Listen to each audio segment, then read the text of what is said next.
Okay. Let us solve question number 3.24 NCI exercise 3.2. First, read the question. A boy standing on a stationary lift open from above throws a ball upward with the maximum initial speed he can, equal to 49 meters per second. How much time does the ball take to return to his hands? देखो, इसमें दो case हैं.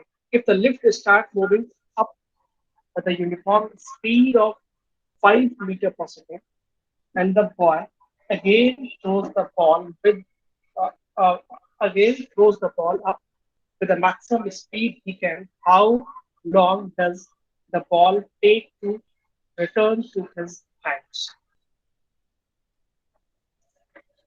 ठीक है, देखो होता है कि एक तरीके से हम कर सकते हैं कि लिफ्ट है open open from the above. Question number 24 की बात. तो यहाँ पे कोई पर्सन है, बॉय है, अब वो बॉल को थ्रो करता है upward with the speed of 49 meter पर सेकेंड इनिशियल स्पीड. तो पहला केस है कि जब वो लिफ्ट जो है उसकी स्पीड 0, लिफ्ट किसी स्पीड से ऊपर की तरफ मूव नहीं करते, कांस्टेंट. और ये कितनी स्पीड से थ्रो कर रहा है, कितने से, 49 से. तो ये बॉल ऊपर जाएगी और फिर ये वापस आएगी, है ना.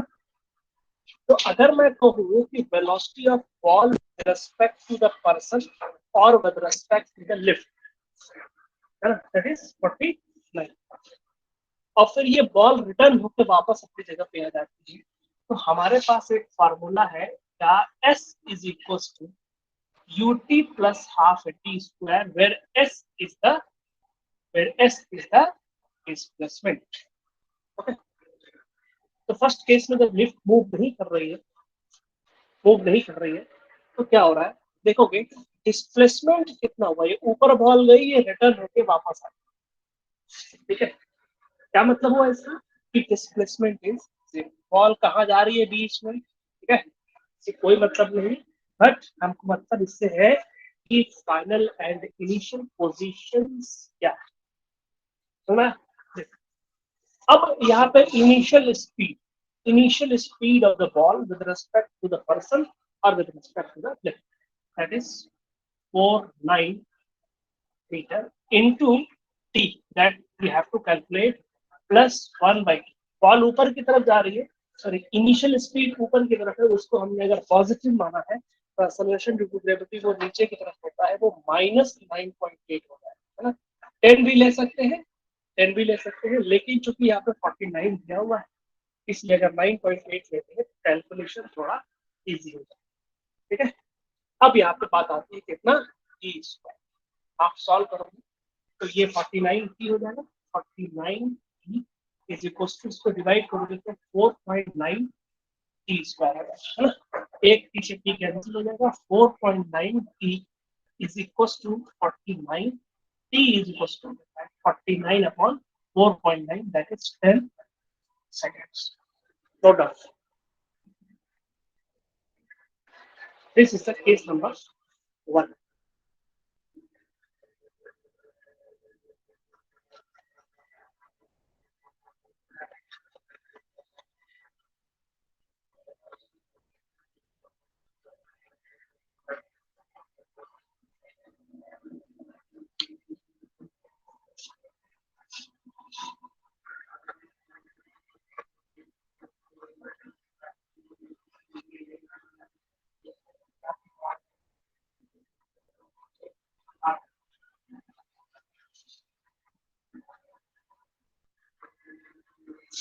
Note down fast.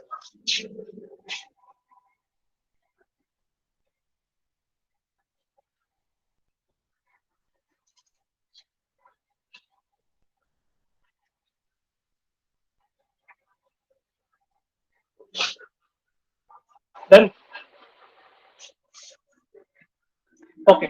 Second part is that when the lift start moving with a constant speed, lift ऊपर की तरफ मूव कर रही है विद कांस्टेंट।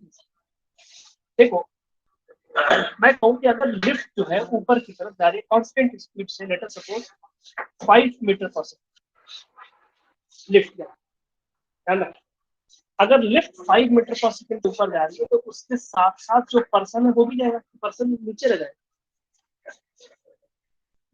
समझना बात, अगर लिफ्ट ये 5 मीटर पर सेकंड, कांस्टेंट इज 5 दिया नहीं, 5 ये दिया नहीं, 5 में अपने मान से मान लिया, कोई कांस्टेंट स्पीड आप 10 ले सकते हो, कोई, लेकिन मैं मान लेता हूँ 5 मीटर पर सेकंड कांस्टेंट स्पीड से ऊपर की तरफ है, तो इसके साथ साथ पर्सन भी जा रहा है ना, तो उस पर्सन ने जो बॉल लिया है, बॉल, तो बॉल की भी स्पीड वो 5 ऐड हो जाएगी। समझ में आ रही बात? सही है, यानी कि अब जो हो जाएगी स्पीड किसकी, इस पर्सन की, सॉरी बॉल की जो स्पीड हो जाएगी वो 49 + 5। तो इस पर्सन की यानी जो रेफरेंस पॉइंट है वो, उसकी स्पीड भी 5 है इनिशियल, और बॉल की जो आप स्पीड हो गई वो कितनी हो गई 49 + 5, ठीक है 54। अब जब हम रिलेटिव रिलेटिव की बात करते हैं, जब हम displacement is equal to ut + half at square, जब हम डिस्प्लेसमेंट की बात करेंगे जब वो रिटर्न होगी, हालांकि ये लिफ्ट ऊपर जा चुकी होगी, थोड़ी सी ऊपर जा चुकी होगी, लेकिन जैसे total displacement of the ball with respect to the person, सही ना? मैं अभी तो उस दिन बताया था कि एक पर्सन यहाँ से यहाँ चल रहा है, दूसरा पर्सन यहाँ से यहाँ चल रहा है, और दोनों एक पॉइंट पे पहुंचते हैं, तो इनके दोनों हालांकि मूवमेंट कर रहे हैं, लेकिन इसका ये जो है वो डिस्प्लेसमेंट मूव कर रहा है only X with respect to that, यानी A is covering only x distance with respect to b, but a is covering which much distance with respect to p।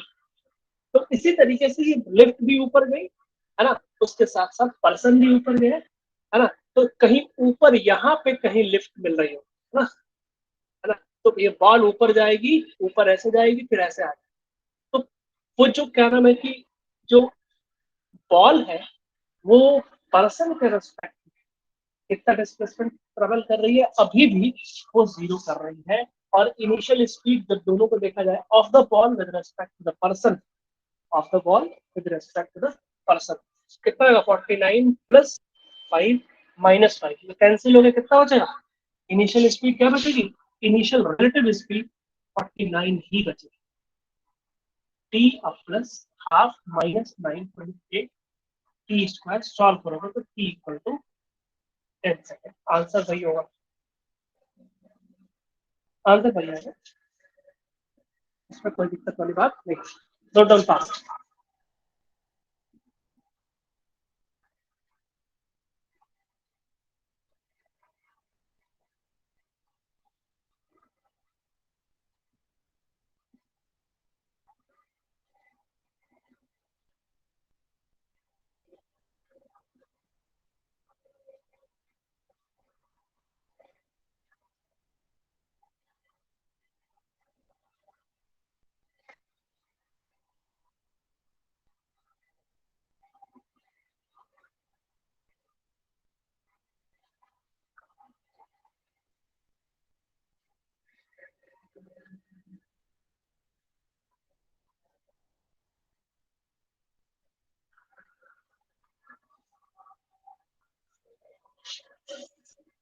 Done, easy है, और इसमें आपका आ गया क्वेश्चन नंबर 9, क्वेश्चन नंबर 9,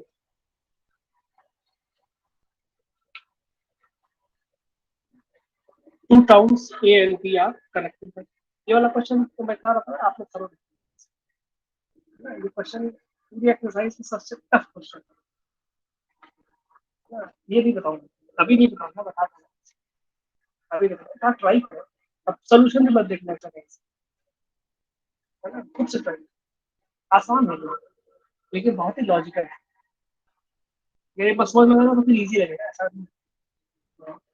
इसको अभी नहीं बताऊंगा, अभी नहीं, है ना? और जो मैंने होमवर्क दिया था उसको भी नहीं बताऊंगा। अगर आपको पूछना हो तो कुछ दिन वेट कर लो फिर बताओ। हाँ वही समझ में आ रहा, वही तो। समझ में आएगा फिर पूछोगे कब, समझ में नहीं आएगा। हाँ सही है, कोशिश होगा ऐसा नहीं। क्वेश्चन नंबर जो 7 और 8 था, 3.7 और 8, वो भी काफी टफ क्वेश्चन है, लेकिन मैं करा दिया हूँ,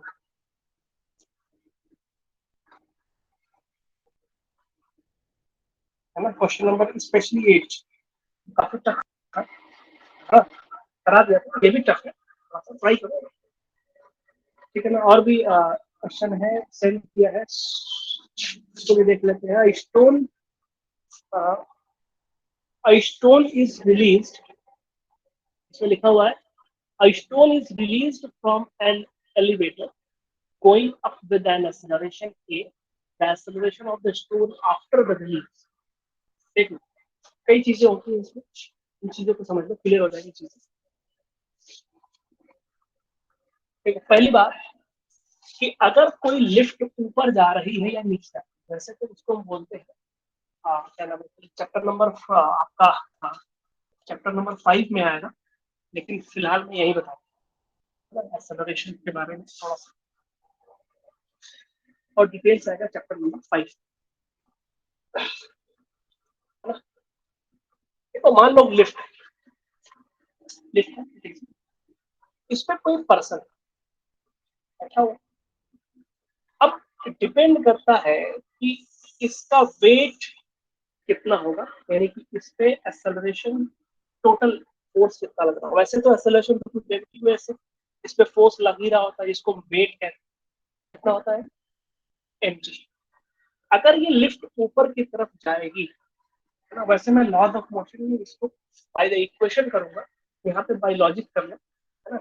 आप पूरा मेथड से मैं उसको समझाऊंगा कि कैसे वेट इंक्रीज करता है, कैसे डिक्रीज करता है। फिलहाल यहाँ पे आप लॉजिक से कर सकते हो, क्या कि अगर ये लिफ्ट ऊपर जाए तो what will happen with the weight of a person, it will increase और डिक्रीज,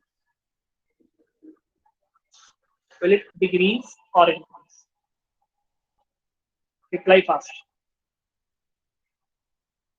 अगर ये लिफ्ट ऊपर की तरफ जा रही है, ऊपर, तो वेट इसका बढ़ेगा या घटेगा,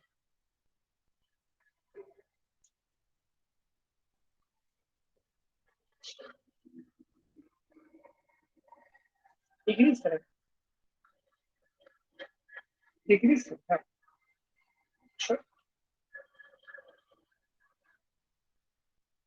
डिक्रीज करेगा, मतलब कैसे हो, हम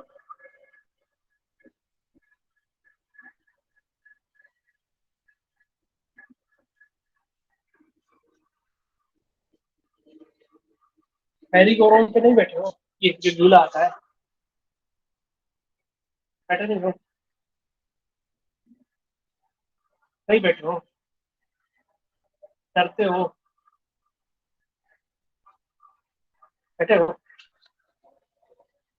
जब यहाँ से ये अगर ऐसे घूम रहा हो, जब यहाँ से ऊपर जा रहा हो, तब आपका वेट ज्यादा लगता है, जब नीचे आता है तो वेट आपका कम। ठीक है ना? जब लिफ्ट में आप बैठे हो, जब लिफ्ट स्टार्ट हुई ऊपर की तरफ में, तो बहुत बहुत आपको वेटेड महसूस होता है। जब लिफ्ट उतरती है नीचे आता है, तब आप बहुत लाइट फील करते हैं। समझ में आ रही बात नहीं? जब ये ऊपर की तरफ जाता है तो इसका वेट इंक्रीज करता है, ठीक है। तो मास में तो कोई चेंजमेंट नहीं आता, चेंज होता है किसमें, जी। जी का मतलब एक्सेलरेशन, जी में बेसिकली चेंज नहीं होता, इफेक्टिव एक्सेलरेशन में चेंज। कैसे, जिस एक्सेलरेशन से ये ऊपर की तरफ जाएगी तो जी प्लस ए हो जाएगा, और अगर ये जिस एक्सेलरेशन से नीचे आ जाएगी तो weight is equal to M G minus A हो जाएगा।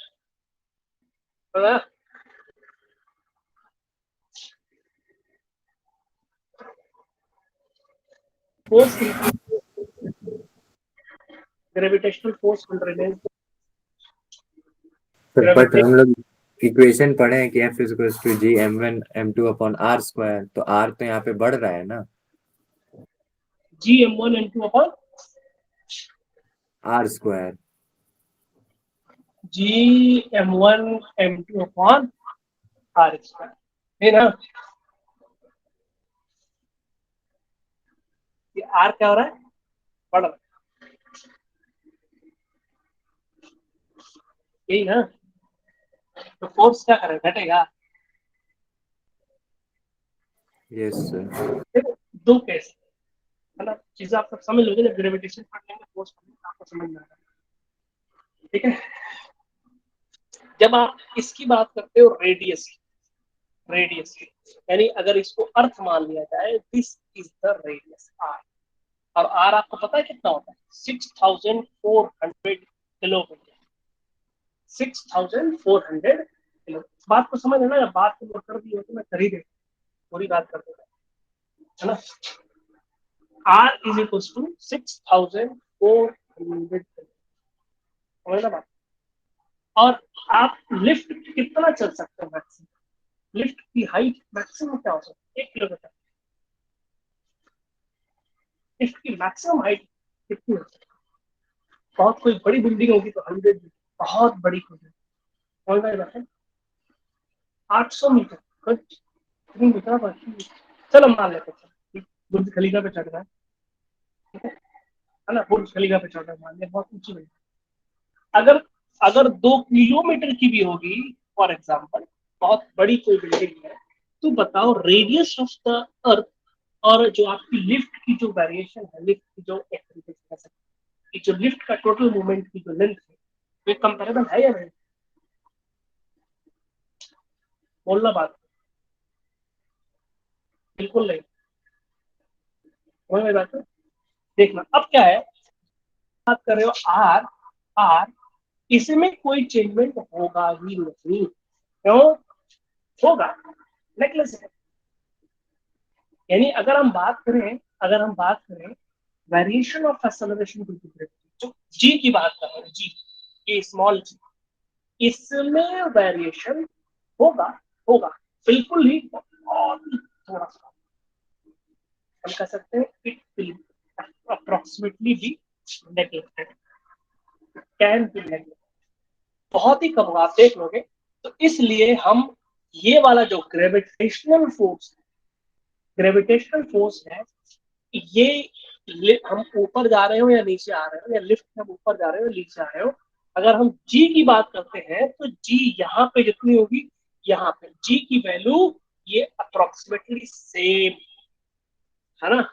लिफ्ट के मूवमेंट से, ऊपर जाने से और नीचे आने से उसका वेट में इंक्रीमेंट या डिक्रीमेंट होता है, और इनर्शियल फोर्स, इनर्शियल फोर्स, ठीक है। तो इनर्शियल फोर्स की वजह से एक्सेलरेशन बढ़ने और एक्सेलरेशन की कम होने से, यानी कि पॉजिटिव एक्सेलरेशन और नेगेटिव एक्सेलरेशन की वजह से उसके वेट में इंक्रीमेंट या डिक्रीमेंट है ना। आपको अगर ये भी अभी भी नहीं लग रहा, वैसे लॉ ऑफ मोशन जब पढ़ाऊंगा चैप्टर नंबर 5 और क्लियर होगा ये, है ना। लॉ ऑफ मोशन के लास्ट में पढ़ाते हैं वेटलेसनेस, है ना, चैप्टर नंबर 5 के लास्ट में पढ़ाऊंगा मैं वेटलेसनेस। तो ये सब पूरा टर्म आएगा, तो इक्वेशन कैसे आती है वो वहां पे क्लियर हो जाएगा। लेकिन इस बात याद रखो, जो आप लॉजिक लगा रहे हो आर, ये आर अप्रोक्सीमेटली नेगलेस है, ठीक है। यहाँ पे इनर्शियल फोर्स की बात, ठीक है। अब आते हैं हम लोग क्या नाम है कि इस पे वेट बढ़ेगा घटेगा। अच्छा अब आते हैं हम बात उस पे, इसको कहते हैं कि फ्री फॉल, फ्री, जब किसी ऑब्जेक्ट को हम एयर पे छोड़े, यानी अर्थ के सरफेस से ऊपर हम छोड़े, चाहे वो थ्रो करके छोड़े चाहे वैसे रिलीज करें, उसको हम बोलते हैं फ्री फॉल,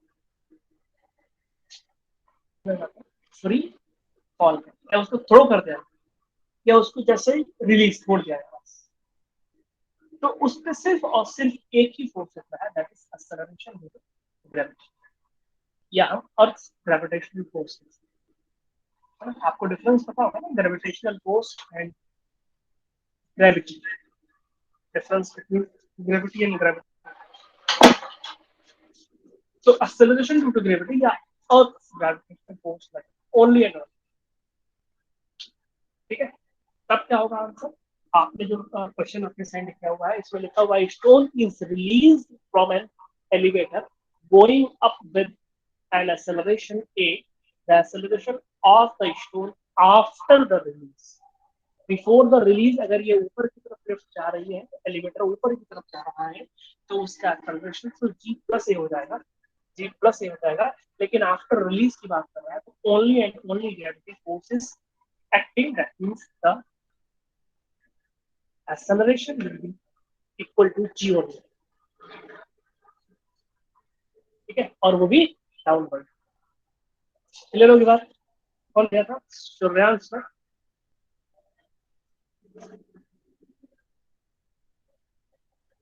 ठीक है, दो क्वेश्चन है इसमें।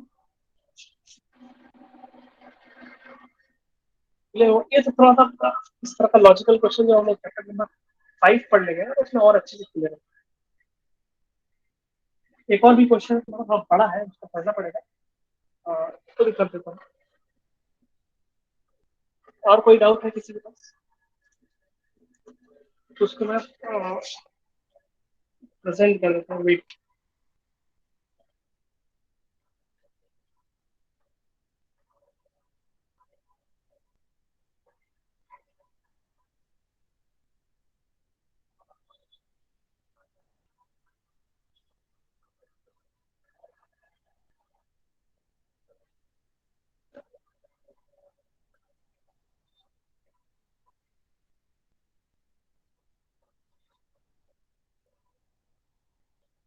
Students you can see the question.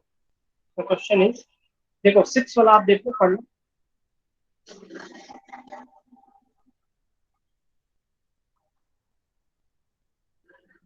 तो आंसर ठीक है ना?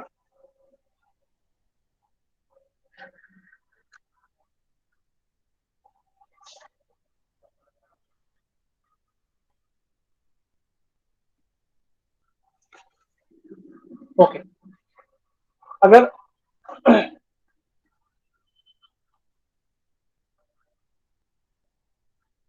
अगर ये लिफ्ट ऊपर की तरफ जा रही है तो जी प्लस है ना, और अगर ये लिफ्ट नीचे की तरफ जा रही है तो जी माइनस है। ठीक है, अगर ये फ्री फॉल की केस है, जैसा कि उसके कोई अब एक्सटर्नल फोर्स अप्लाई नहीं हो रहा है, तो एक्सेलरेशन ड्यू टू ग्रेविटी हो जाएगा या सिंपली एक्सेलरेशन हो जाएगा, वो एक्सेलरेशन ग्रेविटी के इक्वल हो जाएगा, मींस जी हो जाएगा, और जी हमेशा डाउनवर्ड होता है।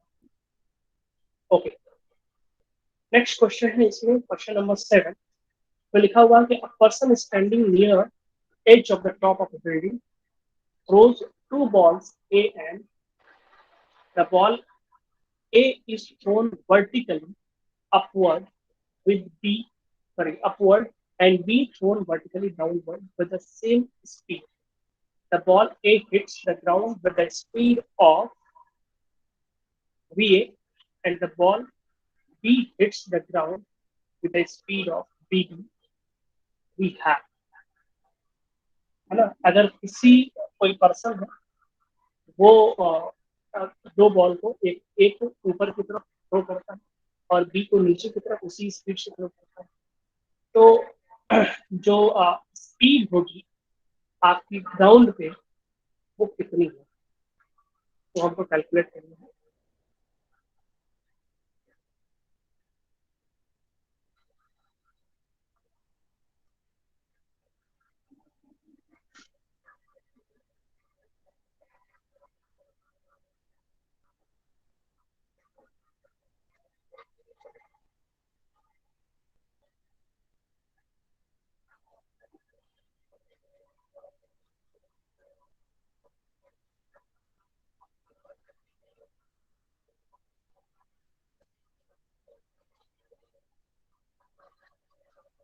ओके, यहाँ पे बात आ रही है कि कोई बिल्डिंग से ये एक ऊपर की तरफ बी और एक हमारी डाउनवर्ड बी, सेम स्पीड या बी इसको भी मान लो, इसको भी बी मान लो, और डिस्टेंस जो होगी वो, जब डिस्प्लेसमेंट की बात करें तो both the particle will travel the same displacement not distance, distance तो ए वाला ज्यादा ट्रेवल करें, डिस्प्लेसमेंट की अगर हम बात करें तो दोनों डिस्प्लेसमेंट सेम ट्रेवल करेंगे। तो S is equals to ut plus half at square, time का इसमें बाउंडेशन नहीं दिया हुआ है, b square minus u square equal to 2s, ये फॉर्मूला यूज करना है दोनों को। फर्स्ट वाले अगर हम a के लिए बात करें, ये ऊपर की तरफ जा रहा है va यानी b स्क्वायर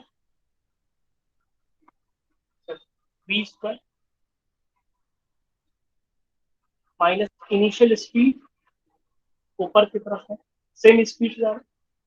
अच्छा va मान लेते हैं तो va स्क्वायर, ठीक है, इनिशियल स्पीड इसकी भी u मान लेते हैं, इसकी भी u, अपवर्ड है तो ये u square is equal to 2 acceleration due to gravity minus g लगेगा और h दोनों केस। ये पहला वाला केस है। सेकेंड केस की अगर हम बात करें वी बी स्क्वायर माइनस इसके डाउनवर्ड है minus U square two minus G, इसके से भी लगेगा, और हाइट यानी डिस्प्लेसमेंट दोनों सेम। अगर चाहो तो डिस्प्लेसमेंट चूंकि इसके लिए भी नीचे हो रहा है, इसके लिए भी नीचे हो रहा है, तो माइनस एच और माइनस एच होता है। देखो दोनों डिस्प्लेसमेंट एच ट्रेवल कर रहे हैं, माइनस एच, ये भी और ये भी, ठीक है, और दोनों के लिए जी सेम है, ठीक है, टू तो दोनों में सेम है। अब बात करते हैं इनिशियल स्पीड की। इनिशियल स्पीड ये ऊपर प्लस है और ये क्या है नीचे माइनस, ठीक है, एक में यू लगाया और एक में माइनस यू लगाया, लेकिन अल्टीमेटली स्क्वायर होके तो सेम हो जाएगा ना। तो आप देखोगे तो फर्स्ट और सेकेंड वाली इक्वेशन दोनों सेम है, यानी वी ए स्क्वायर और वी बी स्क्वायर दोनों सेम, इसलिए वी ए और वी बी दोनों आपस में सेम। क्लियर होगी बात?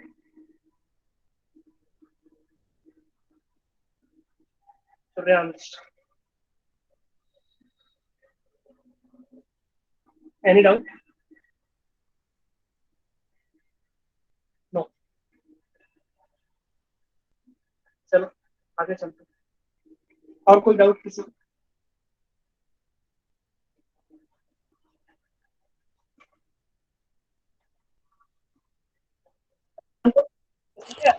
सर एक्सरसाइज के सारे क्वेश्चन करने हैं फेयर पे?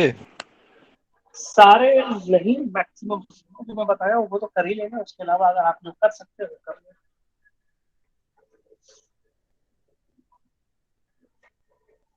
ऐसे यहाँ पे आपको क्या लग रहा है, यहाँ पे आपको क्या लग रहा है?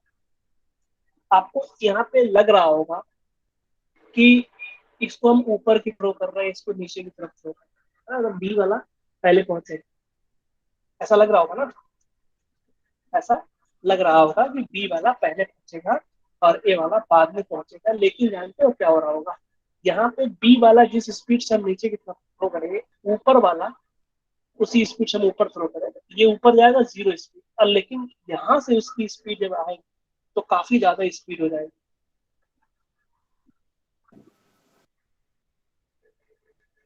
ना। तो यहाँ पे देखना, यहाँ से जाएगा स्पीड यहाँ पे जीरो, रिटर्न होके क्या आएगा, सर जितने स्पीड से बी को नीचे खींचा गया है, जब ए वाला उस लेवल तक आएगा तो उसकी स्पीड भी उतनी ही हो जाएगी। मैग्नीट्यूड दोनों का वही हो जाएगा। देखो यहाँ से मान लो ये बिल्डिंग है ना, यहाँ से थ्रो किया गया, ये मान लो 5 मीटर पर सेकेंड से ऊपर थ्रो किया गया और 5 मीटर पर सेकेंड से 5 मीटर पर सेकेंड से नीचे थ्रो, तो ये ऊपर वाला जाएगा तो जाते जाते कम होते होते होते तो जीरो हो जाएगी स्पीड यहाँ, फिर लेकिन जब वापस आएगा तो यहाँ आते आते उसकी स्पीड अगेन 5 मीटर पर सेकेंड, यानी कि जितनी स्पीड यहाँ पे बी वाले की थी उतनी स्पीड अगेन ए वाले की हो जाएगी, है ना। जब यहाँ पे स्पीड ये भी डाउनवर्ड 5 है, ये भी डाउनवर्ड 5, दोनों सेम टाइम पे पहुंचेंगे, सॉरी सेम स्पीड पे पहुंचेंगे ग्राउंड। टाइम दोनों का अलग होगा, टाइमिंग अलग होगा, पहला वाला टाइम कम लेगा, दूसरा वाला टाइम ज्यादा लेगा, यानी ऊपर वाला टाइम ज्यादा लेगा, नीचे वाला टाइम, स्पीड दोनों की सेम। ठीक है, इसी तरह से पूछा जाता है कभी कभी आपसे कि अगर दो बॉल्स हो, दो बॉल हो, है ना, सेम हाइट से, दोनों को सेम हाइट से, एक 5 kg का हो और एक 50 kg का हो, और दोनों को रिलीज किया जाए तो बताओ कौन पहले पहुंचेगा। सेम हाइट से एयर रेजिस्टेंस वगैरह को नेग्लेक्ट कर देगा, एयर रेजिस्टेंस बाकी सारे इफेक्ट को अगर हम नेग्लेक्ट कर दें, एक 5 kg का, एक 50 kg का है, दोनों को एक साथ एक टाइम पर रिलीज करते हैं, तो ग्राउंड पे कौन पहले पहुंचेगा, बताएगा कोई? दोनों साथ पहुंचेंगे, बिल्कुल सही, दोनों साथ पहुंचेंगे, सेम टाइम पे पहुंचेंगे, क्योंकि इसमें मास की कोई काउंटिंग नहीं है। तीनों इक्वेशन में, तीनों इक्वेशन जो है वो मास से इंडिपेंडेंट है, इसमें मास का कोई रोल ही नहीं, इसलिए हम क्या बोलेंगे, मास का कोई रोल नहीं है, इसलिए हम बोलेंगे कि दोनों ऑब्जेक्ट सेम हाइट पे पहुंचे। ठीक है, इवन हम पेपर की बात करें, पेपर, एक पेपर ले लें और 5 kg बॉल हैवी और एक सिंपल सा पेपर ले लें, तो दोनों को अगर रिलीज करेंगे तो दोनों सेम कर लेते हैं। अर्थ पे ऐसा नहीं होता है, क्यों? क्योंकि एयर होती है, एयर की वजह से, एयर रेजिस्टेंस की वजह से, एयर रेजिस्टेंस सरफेस एरिया ज्यादा होता है पेपर का, इसकी वजह से एयर रेजिस्टेंस मास कम होता है, सरफेस एरिया ज्यादा होता है, इसकी वजह से पेपर बाद में पहुंचता है। सर लेकिन जब ये दो बॉडीज अर्थ को स्ट्राइक करेंगी उसके बाद जब वापस बाउंस करेंगी तो जो हैवियर होगा वो ज्यादा ऊपर जाएगा कि जो लाइटर होगा वो, क्योंकि काइनेटिक एनर्जी तो हैवियर वाले की ज्यादा होगी।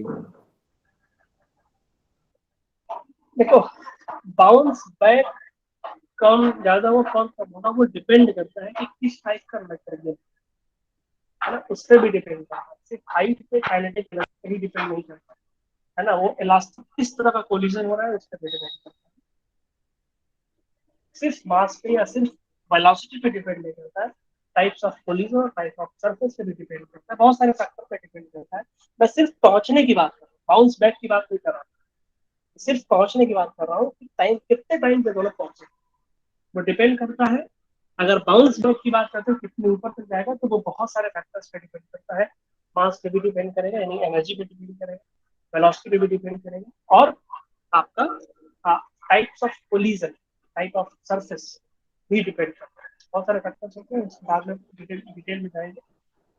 कोई और दिक्कत, कोई और परेशानी किसी को, कोई प्रॉब्लम हो तो पूछ लो, आगे तो कल मैं नहीं बताऊंगा, कल के बाद फिर कभी बता दूंगा बीच में, लेकिन कल से मैं न्यू चैप्टर स्टार्ट करूंगा तो बीच में ये क्वेश्चन नहीं बताऊंगा।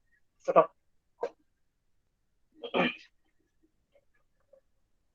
कोई बताएगा कि कितने लेक्चर हो गए इस चैप्टर में, काउंट करके बताओ, how how many lectures? 12, 12 lectures, सिर्फ चैप्टर नंबर 3। चलो अच्छा है ना, 12 इसमें कोई बहुत ज्यादा थ्योरी नहीं थी, हाँ ठीक है, 12 है तो काफी ज्यादा है, बहुत ज्यादा इसमें थ्योरी नहीं थी, और चूंकि क्वेश्चंस कराने थे मुझे, और बहुत आराम आराम से क्वेश्चन भी कराए। चैप्टर नंबर 3 मैं बार बार बोल रहा हूँ, चैप्टर नंबर 3 ये बहुत इंपॉर्टेंट है आपके लिए, है ना। चैप्टर नंबर 4 हम लोग पढ़ेंगे, तो इसमें स्टार्टिंग में कुछ ऐसी चीजें आएंगी जो आपने नहीं पढ़ी, तो कल से जो क्लास आएगी वो थोड़ा सा डिफरेंट है, तो आपको फोकस ज्यादा करना होगा, आपको फोकस ज्यादा, मैं इसके कुछ सही से क्वेश्चन भी सेंड करूंगा, तो चैप्टर नंबर 3 सर आप चैप्टर नंबर 4 चैप्टर नंबर 3 से रिलेटेड है। चैप्टर नंबर 4 चैप्टर नंबर 3 से बिल्कुल रिलेटेड, मैं पहले बोल दिया हूँ कि चैप्टर नंबर 3 बेसिक है, चैप्टर नंबर 4, चैप्टर नंबर 4 में जो एक पार्ट आता है जिसको हम बोलते हैं motion in a plane, motion in a plane में तो बहुत सारी चीजें आती है, 4 चीजें आती है, जो चैप्टर का नाम है उसमें 4 चैप्टर के बराबर है, जो फोर्थ चैप्टर है is basically combination of 4 chapters.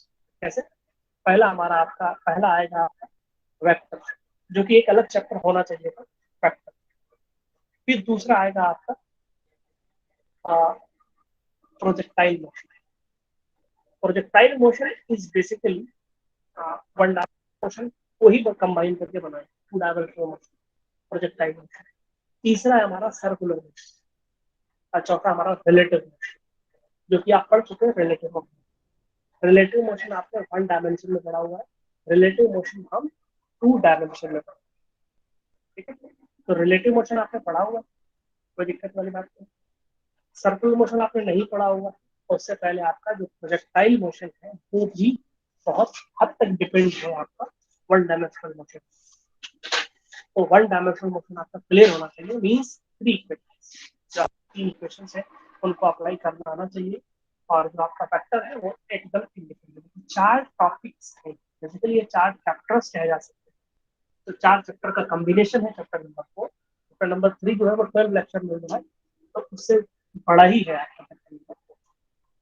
ठीक है, तो मैं चैप्टर नंबर थोड़ा बहुत आराम से पढ़ा, बहुत आराम से, बहुत एक पॉइंट को, क्वेश्चंस को मैक्सिमम से मैक्सिमम क्वेश्चन कराने की मैंने कोशिश की है ना।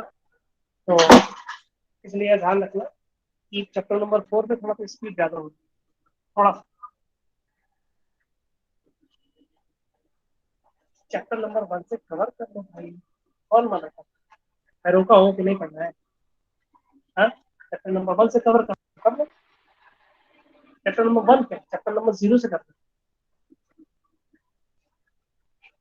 डिफरेंशिएशन भी आपको पढ़ना। प्री मिड टर्म अभी तुम लोगों का नहीं, तुम लोगों का अभी नहीं होगा प्री मिड टर्म। ठीक है, तो अभी तो 21st से स्टार्ट हो रहा है, 12th और 10th वाले। तो आप लोग भी प्रिपेयर रहना। चैप्टर नंबर 3 का मैं सॉरी चैप्टर नंबर 2 को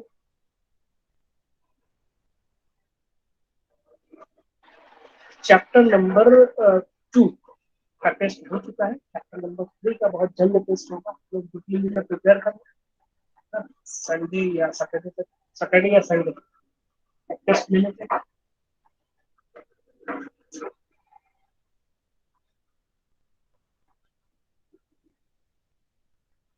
ठीक है, और एक बात याद रखना, एक बार और याद रखना कि चैप्टर नंबर 2 में बहुत सारे क्वेश्चन ऐसे होंगे जो अभी आपसे नहीं होंगे, है ना। देखो, सिर्फ पढ़ना वो गाइडलाइन भी जरूरी।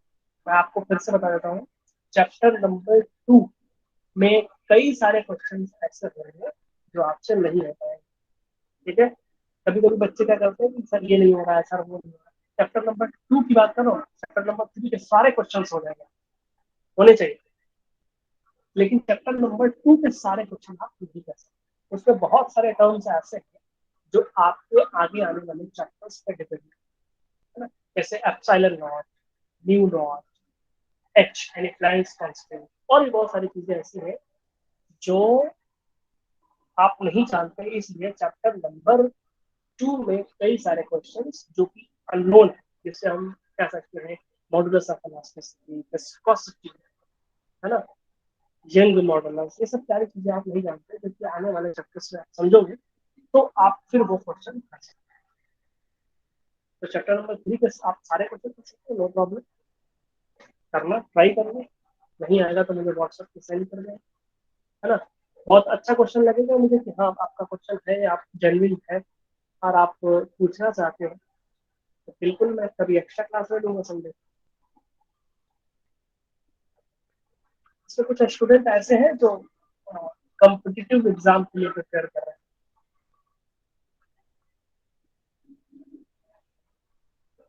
आप अगर हैं, आप मतलब डेडिकेटेड है कि आपको जेई मेंस या नीट क्वालिफाई करना है, तो लिखो आप थोड़ा सा तो बताओ, नीट और जेई मेंस कौन कौन है, मैं देखना चाहता हूँ कुछ है कि नहीं है।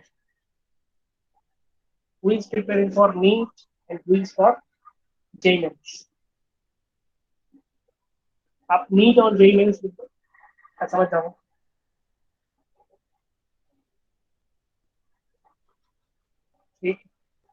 4 5 only 4 5 6 7 8 9 10 11 12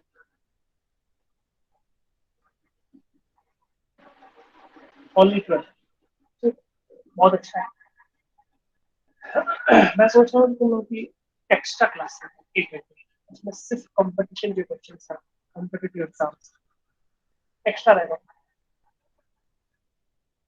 वो एक्स्ट्रा रहेगा, रेगुलर क्लास में नहीं, वो एक्स्ट्रा क्लास में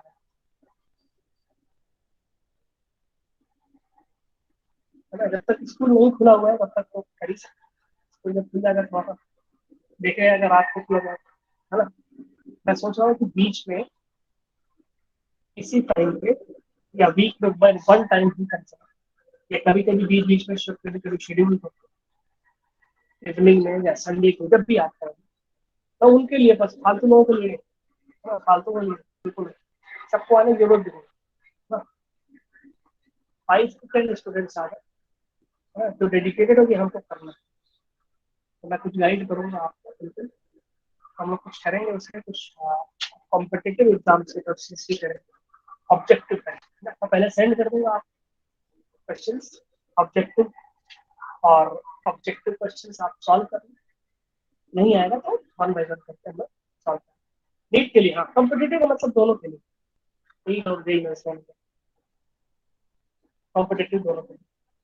कॉम्पिटिटिव देखो एक होता है हमारा ये सीबीएसई बोर्ड, बोर्ड दे रहे हैं आपको, सीबीएसई लेवल के लिए प्रिपरेशन या बहुत बेसिक लेवल, तो उसमें तो कुछ खास नहीं है, आप बहुत आराम से प्रिपेयर कर सकते हैं, कोई दिक्कत वाली बात नहीं है ना। बस आपको क्या करना है, रेगुलर क्लास करना है, ये वाली जो मैं कर रहा हूँ, जो आप कर रहे हो अभी, जो मैं ले रहा हूँ, और इसी तरह से आप धीरे धीरे पढ़ते रहोगे तो बोर्ड एग्जाम को बहुत अच्छे नंबर से पास हो। लेकिन अगर कंपटीशन के लिए, अगर आप कंपटीशन के लिए पढ़ना चाहते हैं तो आपको, है ना, आप अगर कंपटीशन के लिए पढ़ना चाहते हो तो आपको जितनी मेहनत करने, जितनी भी मेहनत आप कर सकते हो ना, आप 5 6 7 8 आवर आप अगर आप एक्स्ट्रा पढ़ते हो क्लास को छोड़ के, तो वो भी कम। आज जेई में क्वालिफाई हुई, जेई में क्वालिफाई हुई, जेई मेन, और एक होता है यूपीएसई, स्टेट का जो होता है, एक तो नेशनल होता है और एक स्टेट का होता है, तो स्टेट वाला भी क्वालिफाई, और जेई में सभी तो टिकट है मेरा, तो टिकट में, वो भी गवर्नमेंट कॉलेज, प्राइवेट से नहीं, है ना। प्राइवेट में तो सबको मिल जाता है एडमिशन, प्राइवेट कॉलेज में सबको एडमिशन मिल जाता है, प्राइवेट गवर्नमेंट कॉलेज में सबको एडमिशन नहीं मिलता, याद रखना, गवर्नमेंट कॉलेज से मिलते, प्राइवेट से नहीं, है ना।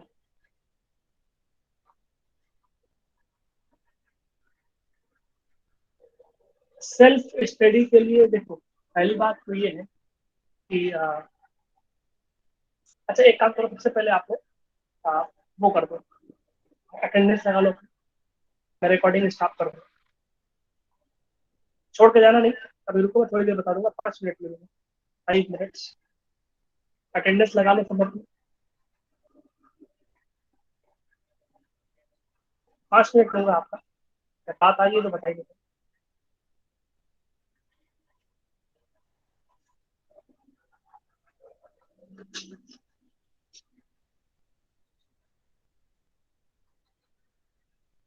Do fast.